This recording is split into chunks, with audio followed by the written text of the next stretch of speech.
நட்புகள் அனைவருக்கும் வணக்கம். இன்றைக்கி உபயோகமான டிப்ஸ் பார்க்கலாம். நம்ம சாரீ ஃப்ரீ ப்ளீட் பண்ணுறோம் அப்படின்னா, முன்னாடியே ஷோல்டர் அண்டு ஃப்ரண்ட் ஃப்ளீட்டெல்லாம் எடுத்து வச்சுக்கிட்டோம் அப்படின்னா, நம்ம அப்பப்போ தனித்தனியே ஃப்ளீட் எடுக்க அயன் பாக்ஸை ஆஃப் பண்ணிவிட்டு யூஸ் பண்ண வேண்டியதில்லை. இதன் மூலம் நம்ம முன்னாடியே ரெடி பண்ணுறதால டைம் சேவ் ஆகுது. ப்ளஸ் அயன் பாக்ஸை ஆஃப் பண்ணி ஆன் பண்ணி அடிக்கடி யூஸ் பண்ணாமல் இருக்கிறதால ஈபியும் நமக்கு சேவ் ஆகுது.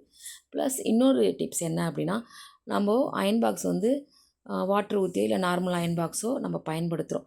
இந்த அயன் பாக்ஸில் நம்ம உபயோகப்படுத்தும் போது என்னென்னா, ஒரு வித டென்ஷன் இருக்கும். ஐயோ, இது ஓவர் ஹீட் ஆச்சுன்னா வீணாயிடுமோ சாரீ அப்படின்ற அந்த ஒரு பயத்தோடையே தான் நம்ம அயன் பண்ண வேண்டியதாக இருக்கும். ஆனால் இந்த அயன் பாக்ஸில் கேன்லேருந்து ஸ்ட்ரெயிட்டாக வாட்ரு சப்ளை ஆகிட்டு இருக்கிறதால ஹீட்டு நார்மலாக நமக்கு இருந்துக்கிட்டு இருக்கும்.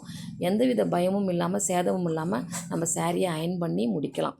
ஸோ இது ரொம்பவே நமக்கு இந்த அயன் பாக்ஸ் யூஸ்ஃபுல்லாக இருக்குது. ஸோ இதன் மூலம் நம்ம டைம் சேவ் பண்ணலாம், ஈபி சேவ் பண்ணலாம், எந்தவித பயமும் இல்லாமல் கஸ்டமருக்கும் கொடுக்கலாம். நன்றி அனைவருக்கும்.